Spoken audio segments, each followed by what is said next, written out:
put out any decorations? 2 more things to put out.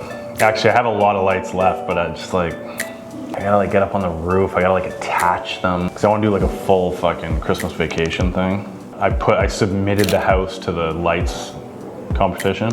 Oh, you did? Like in the neighborhood? Or yeah, okay.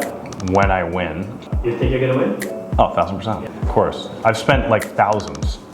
I'll win. Ladies and gentlemen, episode 301. You probably thought I was gonna stop at 300, but oh no, I'm still employed and I am still licensed and I'm still chugging along. 301. Today's title is going to be something along the lines of buy now or forever stop your complaining. Things are shifting out in the world.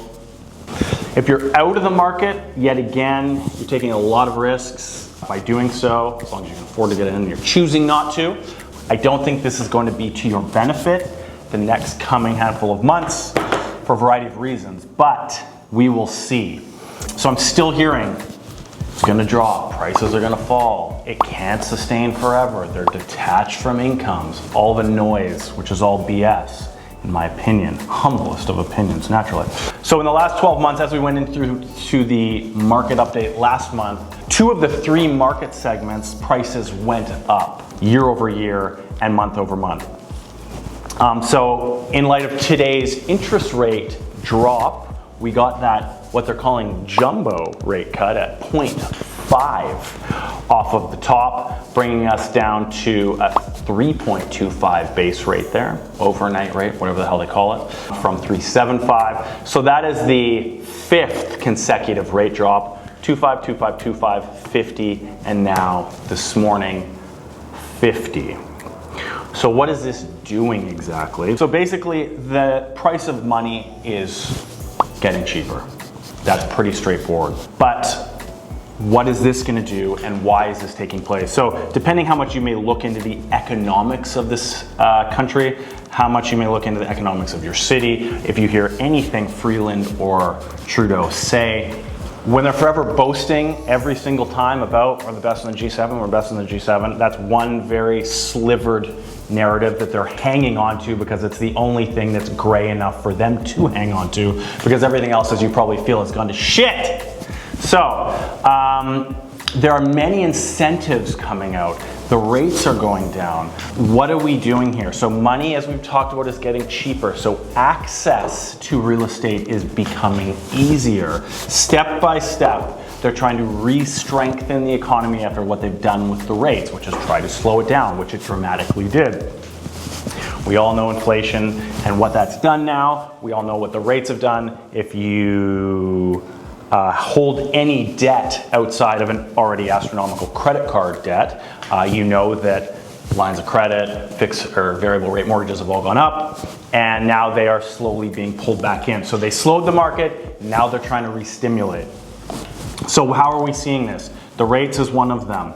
Government incentives. So we've got, what have we seen this year? We've got, and again, you've got to watch and see what they're doing, how they're doing it, and then forecast if you're out of the market again, or if you're planning on selling, what is happening, what are these triggers going to actually do to the market. So the first-time home buyers plan, they adjusted.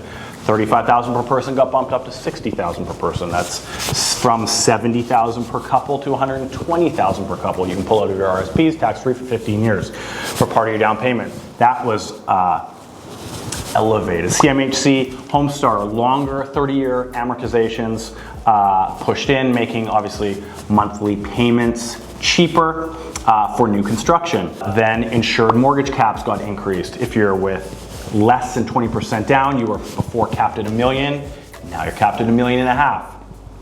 So up 50% there. That kicks in December 15th next week. 30-year amortization eligibility expanded. So additional to first-time home buyers, everyone else, if you are not a first-time home buyer, can purchase brand new inventory with a 30-year loan. So what are they trying to do? They're trying to stimulate people going out and buying pre-sale. They're trying to stimulate the construction market.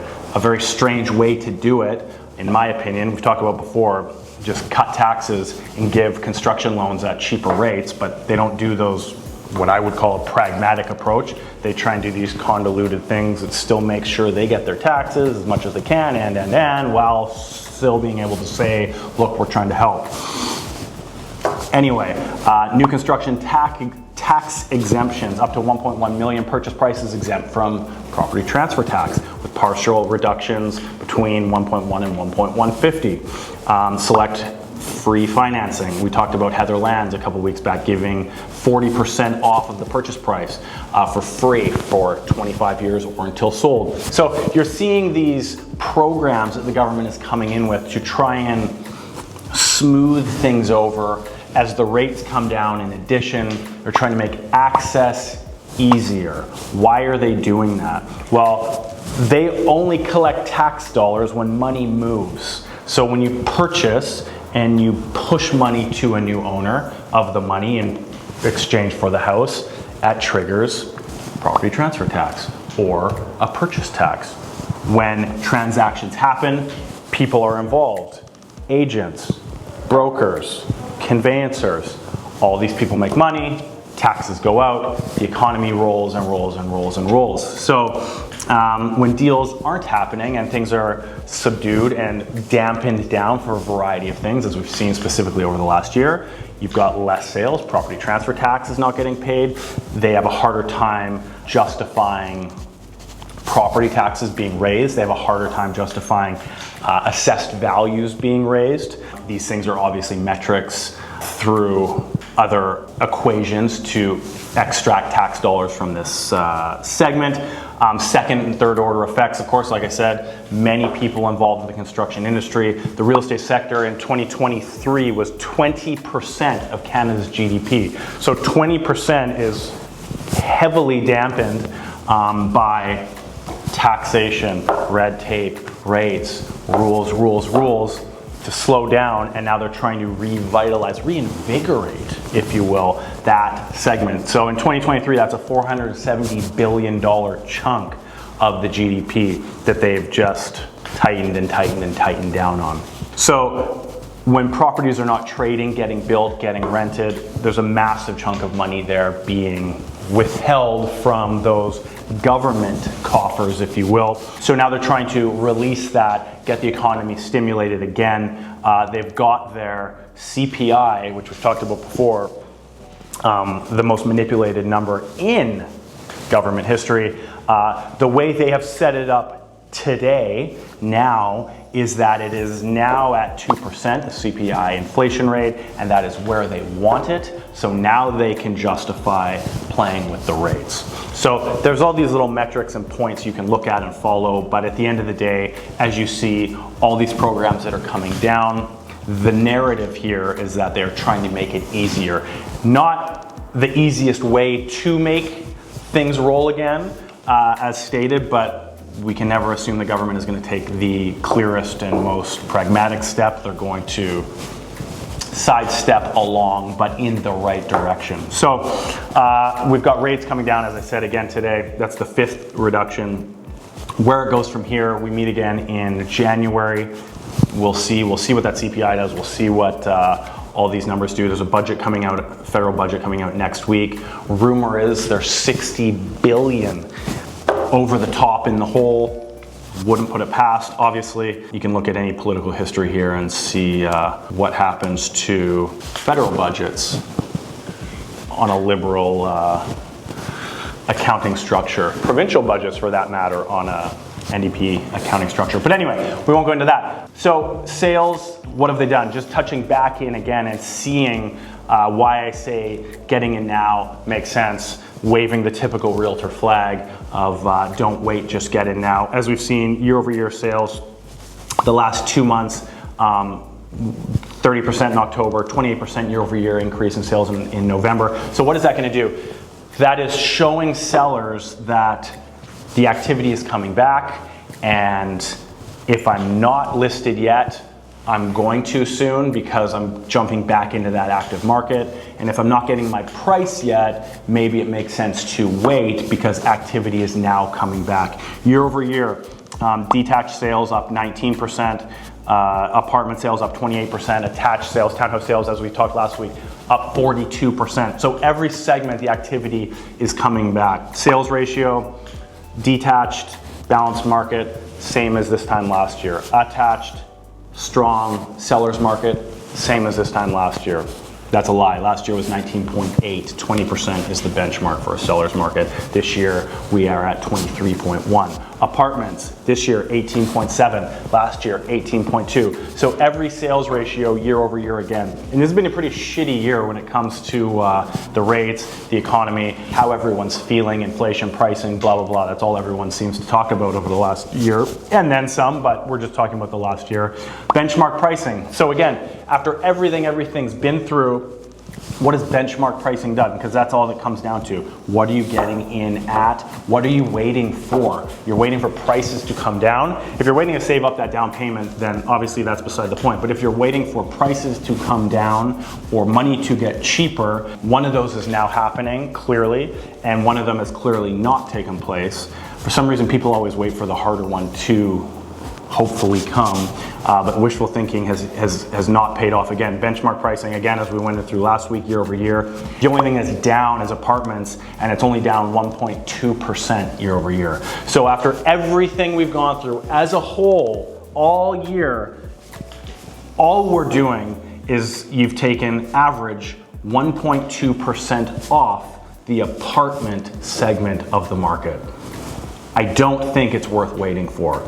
So going back to COVID, you've got detached pricing, November 2019.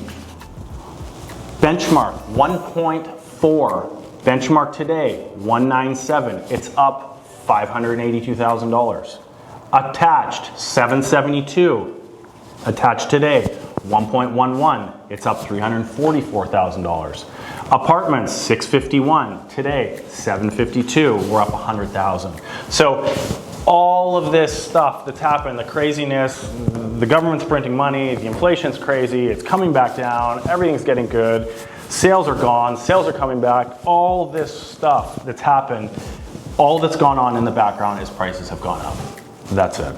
So waiting yet again, unfortunately, through all this confusion and issues and all these things that the government's offering to make it cheaper, why has it gone up? Because there's incentives in place. Sellers are not holding. You saw the difference. Within 1% growth as well of the detached and attached market year over year, and that apartment market is down 1%. Sellers have proven that they can hold on at mass. There's no massive foreclosure wave or any of this crap. Remember, 50% of the market does not have a mortgage on their home, and the other 50% does, and is proved to be exceptionally resilient, fiscally speaking. Now, the banks have been very flexible. They've been mandated to be flexible. If people are foreclosing, government doesn't want, again, a big book of foreclosures on their dime, but not dime, but in their time here. So, yet again, they are not going to let 20% of the GDP crumble and collapse. They are going to play with you like they have. It's gone up, it's gone down. This is so emotional. Oh my God, so much debt. It's getting cheaper, blah, blah, blah. It hasn't crashed. I don't think it's going to crash if it hasn't this time.